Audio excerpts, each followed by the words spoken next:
Hello beautiful people, welcome to my YouTube channel. If this is your first time, where have you been?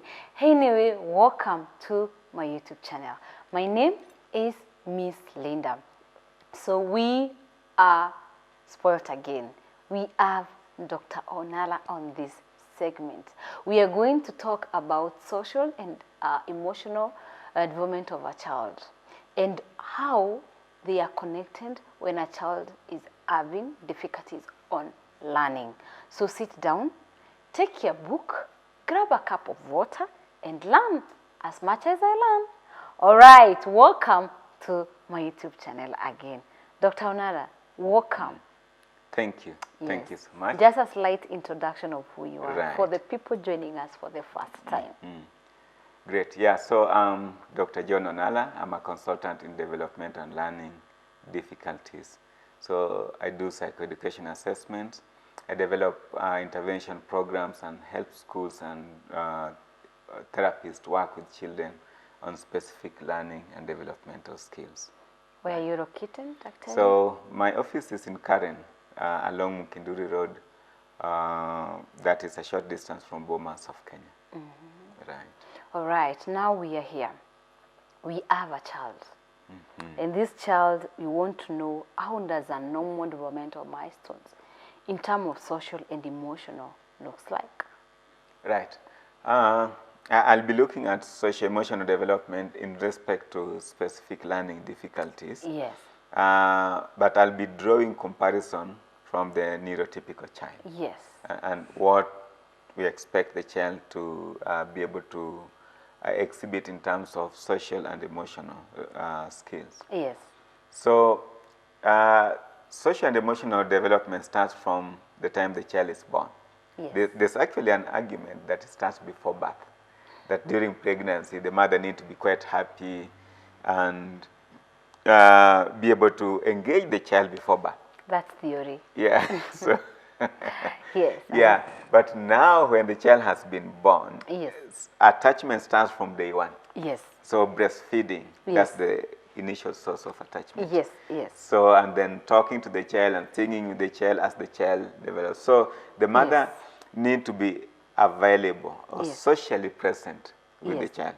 Yeah. Not just physically, but socially present. Yes. That means that you should be able to talk to the child, you should be able to sing with the child, you should be able to give emotional feedback to the child. Yes, yes. So that the child develops some level of attachment based on trust. Ah. Yeah, so the child must be able to trust the parent. And that trust is transferred to other areas. So later on when a visitor comes in and the visitor doesn't look as good as mom, then the child clings on mom and will not want to go to the visitor. Yes. If the visitor seems to be welcoming and is a good person, then the child is willing to join the visitor. Yes. And the child can look at the mother's emotional reaction before the child accepts the other person.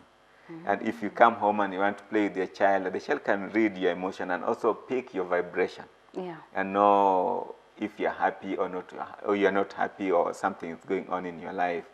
The child will be able to pick that. Like yesterday, just to interrupt you, I Right. went to do a therapy to a 5-year-old girl, and we sat down and we were doing some activity. And the girl told me, Linda, you look tired. And for sure, I was so You're tired. Yeah. Yes, it was like an evening session. I was like, Linda, you look tired today. You need to sleep. Yeah. Or you need to take water. And that now brings me to when you talk about social and the child is able to understand the vibes, the vibration. And the child will pick that and know. Yes. And that is only happening to a secured child. Insecure child will not be able to pick that. Yes. And this social security starts from the word go. Yes. From early years. And the child grows in a trusting environment with trusted people. Yes. People who appreciate this child, the child can express himself or herself freely. Yes. So how do they express themselves in early years? Through play. So you engage your child in play, laugh with your child, show emotionally that you appreciate what they're doing. There are certain things that sometimes we do punish children when they do that, and that should never be punished, like toileting. Yes. So if a child does wee-wee or poos on himself and then you hit the child, then the child can regress. So Okay. you For a normal child or for a neurotypical child or children with special needs should not be punished for toileting. okay. Yeah. Mummies are looking at you like Dr. Onala. If your child soils himself, talk positively about toileting because you want the child to empty the boil. Then Yes. say, next time you sit here. Yes. And you take the child, you show the child, and you remove that and you clean the child. Yes. And you don't give any negative feedback to that child Ah. for wetting himself or for soiling himself. Okay. Because you want the child to learn the skill. You do not want the child to hold. Okay. Yeah, we have children who will hold the poo and will not go out. Yes. Because mom is around and mom will beat me if that happens. And they'll have constipation and it can lead to so many other problems. Yeah. And it can also lead to fixation. Yeah, Good. so we don't punish toileting. Yes. Yeah, we want the child to know that no, they can use the bathroom, they can communicate their toileting needs. I want to poop, I want to susu, know those kind of things from the word go. So when they start talking, that should come out quite well in a trusting environment. Now, when they start going to school, the children are supposed to join school with some level of skills. They should go to school and trust the teacher because they trusted mom and dad at home. And they trust the peers or their siblings. So they come to school with this kind of skill. They know the teacher is there for them. They have the peers who are like the siblings from home. Now, when they start learning and then they start failing in school, Yes. children sometimes realize that, oh, I think I'm different. How comes I'm the only one who cannot sing like so-and-so? So everybody else seems to have learned nursery rhymes and they know Hickory Dickory Dock and they know Twinkle Twinkle Little Stars. They have more Yeah, vocabulary. but this other one is wondering, where did you learn that?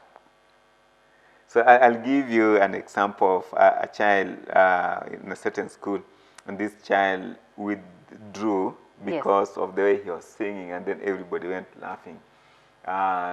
Two little dicky bird Yeah. sat upon a wall. Yes. You know the song? Yes, yes. So this child has problem with articulation. Yes. So he was singing, two little tiki pa. Yeah, sat upon a wall.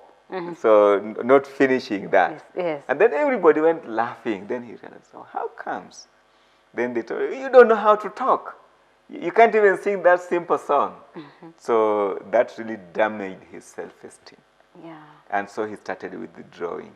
So when I was doing his assessment, then I asked him, do you have lots of friends? Then he said, no, I don't like friends. So why? Because they laugh at me. Then do you want to give me an example of when they laughed at you? Then he cited that as an example. And so I couldn't sing this song and then they all went laughing. And so it damaged his self-esteem. Socially started withdrawing, not joining in a number of activities, refusing to sing with the rest. And then when he goes home, the parents are also tough on him because he doesn't seem to be learning like the rest. Yes. So you can see that mom is discouraged, dad doesn't give any approval. And so this child emotional expression start going down. Yeah. Cannot express himself, cannot say what they want. They think someone is going to laugh at them. They'll be reprimanded for failing and those kind of things. Yes. So emotionally, they start getting maladjusted from the word go. They are disturbed. Some of them become defensive. They want to fight back. Some of them become aggressive because the environment is not welcoming to them.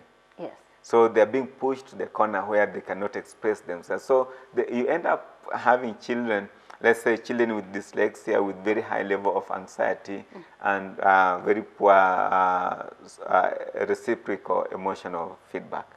Yeah, they'll not laugh with you when you're laughing and engage in quite a number of activities. And the same with children with ADHD.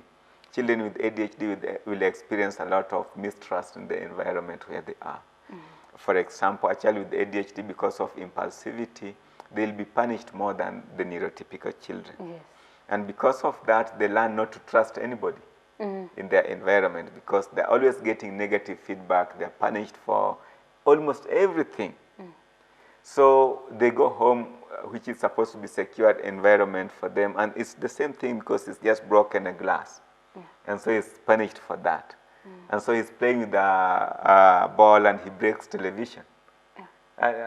He's punished for that again, you see. I'll give you an example of one of my clients who decided to be using a projector instead of having the usual TV. So the TV is kept somewhere and connected to a projector and projected on the wall.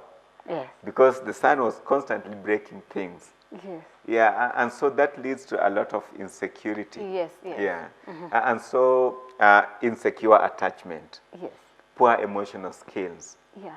Poor emotional skills in the sense that they cannot freely express themselves. Yes. Some of them end up being quite defensive. They're constantly fighting back because that's what they expect from the social environment. Yes. People are giving them that kind of feedback.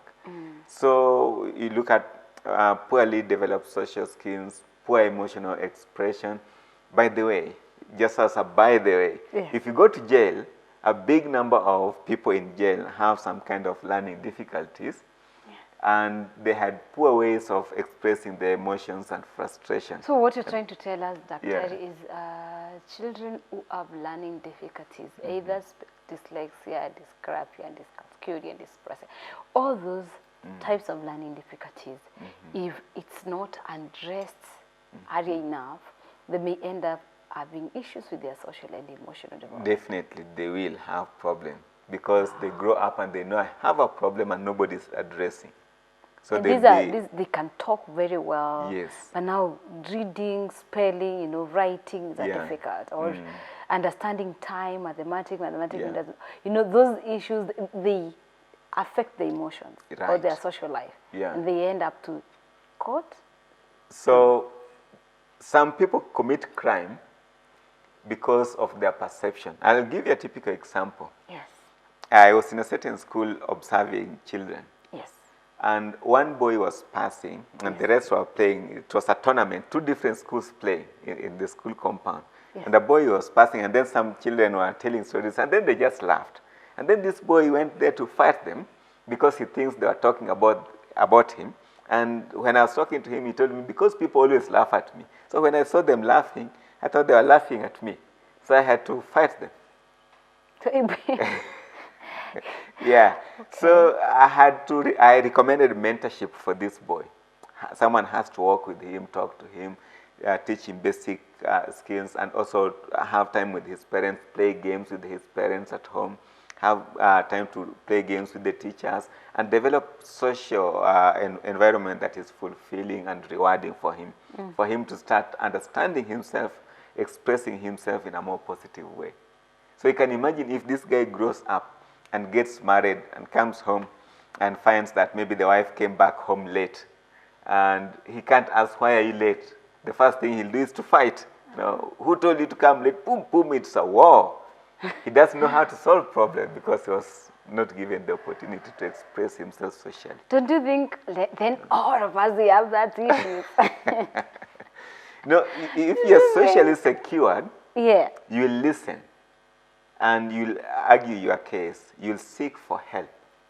If you're not socially secured, see, then this means when our social and emotional needs were not met when we were growing up, we are all adults who have issues. Yes, we'll have, and that's where counseling comes in. So counselors will deal with this. But sometimes we don't even think we need counseling. Yeah. For example, someone who beating his wife doesn't think he needs counseling. Yeah. He thinks, this one needs but to be if you punished. sit down with this person and ask, how did you reach to a point where you can beat your wife? What happened? Tell me what happened in between there. There's communication breakdown. And this person do not know how to solve problem. That's why people fight because problem has not been solved. Literally, even when one country fights the other country, it's because there's a problem that was not solved. Yeah, sure. But if people can sit down and solve problems, then there will be no war. Yeah. Okay. So the children with learning difficulties twice more likely. Twice more likely. Yes. To have social and emotional problems. Problems. And they're also twice more likely to find themselves even in jail than a neurotypical person. So there's such a wake-up call to parents. Right. Yeah. So I know And- a and month by ago the you are way- doing something on juvenile. Yeah, there are quite a number of programs coming up. But do you know, these people are also more likely to commit crime than any other person. People with learning difficulties are Yes. more likely to create crimes Yeah. compared to other. To commit crime more than, More than yeah, other. because of impulsivity. So then you realize, oh, what I did is wrong. I shouldn't have done So that. what but should we it's do late. as parents, as teachers, as therapists? What should we do, Dr. Ari? Create emotionally supportive environment from home and also in school. Yes. So teachers should come up with activities that they can do with children, support their emotional development in school, help them to be expressive. The same at home. And teachers and parents and therapists should work together in this.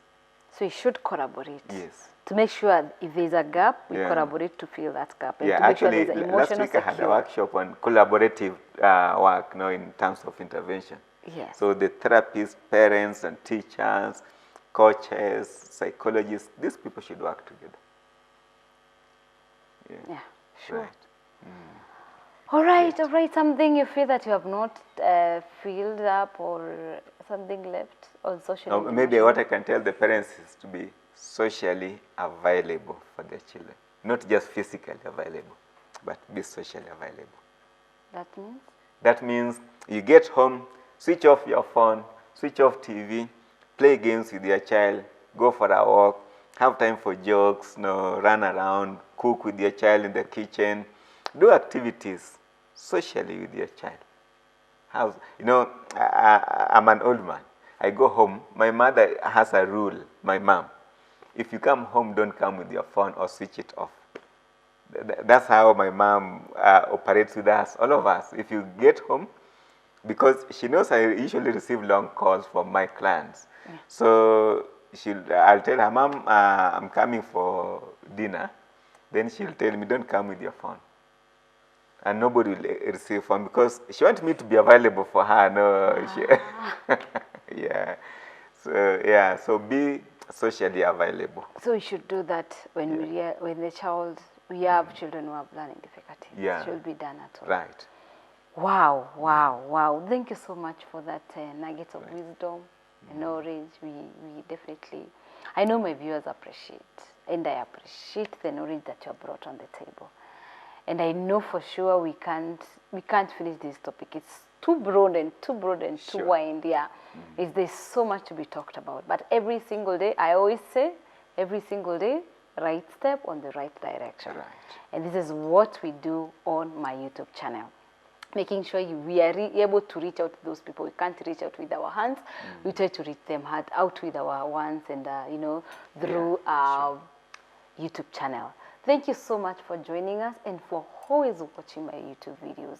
Kindly make sure you share and you tell your friend and tell your enemies, and let your enemies tell the other enemies and your friends tell your other friends, and let's all come and watch this video. Thank you so much. See you on the next video. Bye-bye. See you on the next video. Thank you.